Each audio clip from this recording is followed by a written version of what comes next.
Apparently, Iran has delayed the nuclear talks that were supposed to start today. J.D. Vance canceled a trip to Switzerland for those talks at the last minute. Discussions concerning Iran's nuclear capabilities were literally the first thing that was supposed to happen after the initial memorandum of understanding between the United States and Iran was signed. But apparently, that has now gone kaput. Meanwhile, criticism of the MOU is heating up. The Wall Street Journal says that Trump reached the deal, quote, from a position of weakness, not strength, in essence, paying a ransom. Tucker Carlson is also piling on. Take a listen. It is absolutely impossible to say this is in any sense a win for the United States, because it's not. This is a pretty humiliating loss for the United States.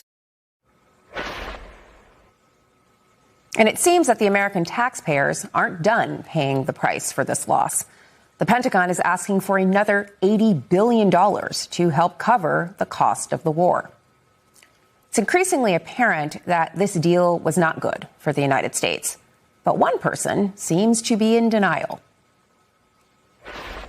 And it certainly brought Iran to the table more than before. However, beginning a conflict, you had talked about you only wanted unconditional surrender. And the MOU doesn't look like unconditional surrender. Well, it really probably is unconditional surrender. Joining me now to break it all down is Michael McFaul, ambassador to Russia during the Obama administration. Thanks so much for being here tonight. Ambassador McFaul, one of the major reasons for getting into this war was the opportunity to limit Iran's nuclear capabilities. What should we make of the fact that those discussions around Iran's nuclear capabilities are being deferred to another day? It means very bluntly, Trump did not achieve that war objective. He had other war objectives that he didn't achieve, but that was the paramount one. That was the first one. He didn't get it done. And he had to sign this memorandum of understanding to open the Strait of Hormuz, which was open before he started his war. And not only did he have to do that, he had to pay, or at least make pledges of payments of billions of dollars, some that we have frozen assets for the Iranians, others that our partners in the region will transfer up to $300 billion. That's what it says in the memorandum of understanding. So we're not just at the status quo ante before the war. We're actually worse off than when we started this war. And I didn't even mention the other things he pledged to get done, to end their missile program, to end their support for terrorism, to support the democratic aspirations of the people of Iran. None of those objectives have been met as well. And as you suggest, like, this isn't returning us to the status quo ex ante. We actually had an Iran deal. As you know, President Obama negotiated that deal. Today, he weighed in on the newest Iran deal. Take a listen. We've now fought a war, spent billions and billions of dollars, put an enormous strain on our military. A lot of people have died. And it feels like we're back where we were before we started the war, except maybe a little bit worse off. Ambassador McFaul, is your former boss understating things? Are we just a little bit worse off, or is this a real loss for the United States? Have we lost ground here? He's always a little more diplomatic than I am. He was being modest there. I think this is a catastrophic failure for the United States of America. The hardest decision that any president makes, including President Obama when I worked with him at the White House, is a decision to use force or not. You should only do that as a last resort. President Trump didn't use that criteria. He just decided to go in thinking it was going to be a cakewalk, and now we're worse off. Renewed fears that the president is asserting an expansive vision of presidential power. In a new interview about the Iran war, Trump claimed that his power as president is unlimited. Take a listen.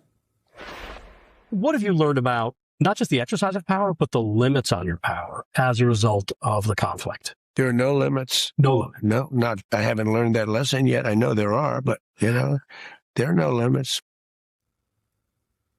Now, that is an obviously false assertion. Not only does the Constitution of the United States limit presidential power, the courts and Congress are increasingly enforcing those limits against this president. But it may be that pushback that is, in fact, fueling the president's thirst for unprecedented power. Today, the Wall Street Journal reported that Trump has recently been rejecting advice from aides and lawmakers, telling them, quote, "I'm the president and you are not." In a new book, the New York Times reporters Maggie Haberman and Jonathan Swan reveal that Trump once compared himself to a series of powerful figures from history. According to the report, he rattled off names: Napoleon, Hitler, Mao, Stalin. Those leaders, Mr. Trump said, maintained power through fear. Trump then reportedly posed what observers took to be a rhetorical question, musing, quote, "Who would ever do a thing like that, right?" According to the Times, following a June 2025 strike on a nuclear enrichment site in Iran, the president crowed that the strike had completely, quote, "obliterated" Iran's nuclear capabilities. When Vice President J.D. Vance proposed describing the strike in more muted terms, the president was not happy. Quote, Trump told one associate, "Everyone needs to say effing obliterated. That's the word. Everyone just needs to copy what I say. Obliterated, obliterated." When, in an interview, Vance failed to use the word obliterated, Trump reportedly grew angry. Vance then changed his tune. Check out these two interviews just one day apart. Have those facilities been obliterated?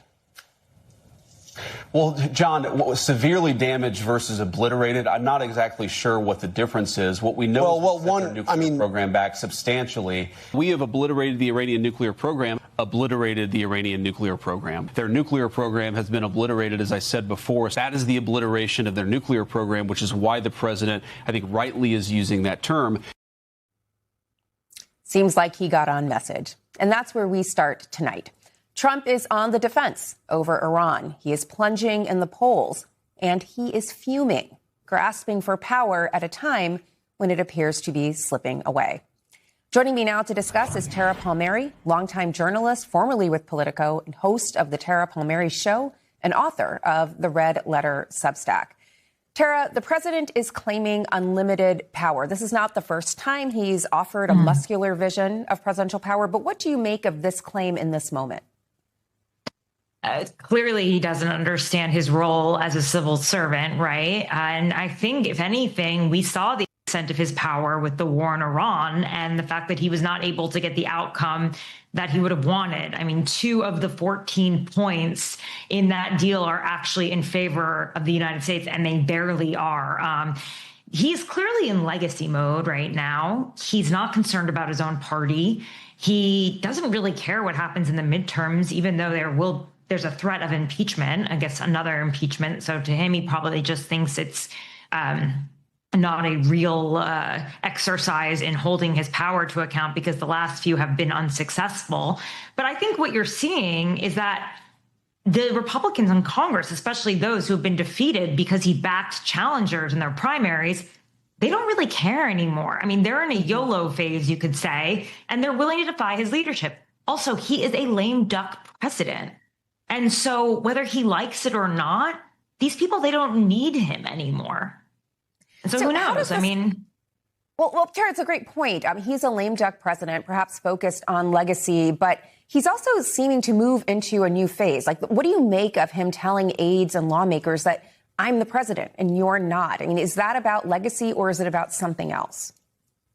I think Trump has always been this way. He's always been indignant. He's never really valued anyone else's opinion unless he's pitting people against each other and he enjoys watching the fight. He's always seen his staff as purely staff. He thinks he is the smartest person in the room. I think that's pretty clear.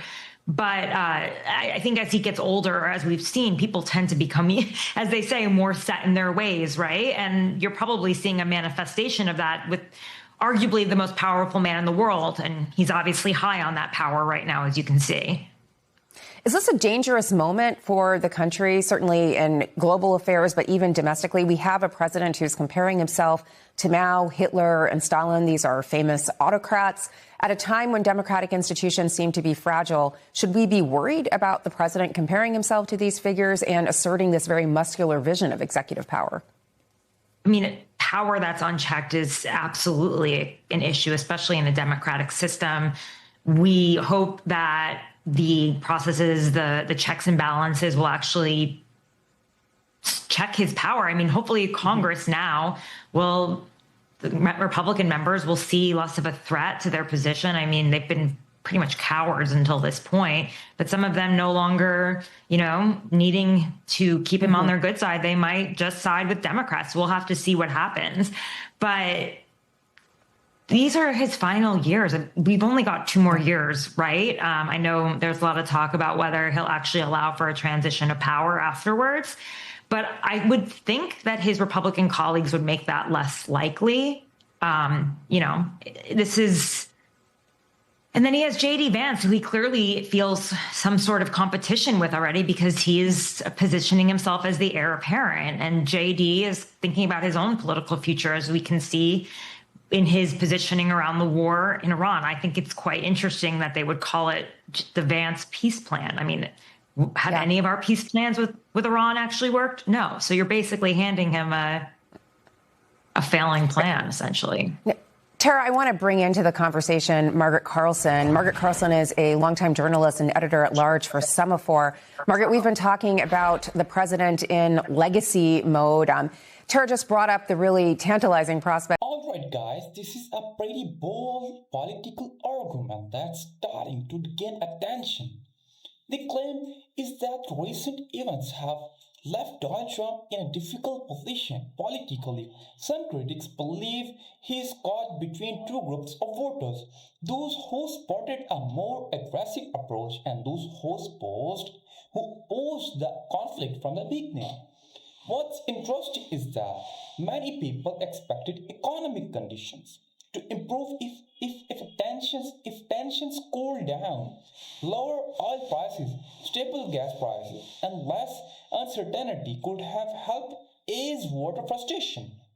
But if the conflict continues and the agreement falls apart, those expected benefits may never materialize, and that's where the political risk commences. If voters continue feeling pressure from higher costs and ongoing instability, critics argue it could weaken Trump's influence heading into future elections. Of course, supporters see things very differently. But one thing is clear, this debate is far from over, and the political consequences could be significant. What do you think? Let me know down in the comments. Thank you for watching.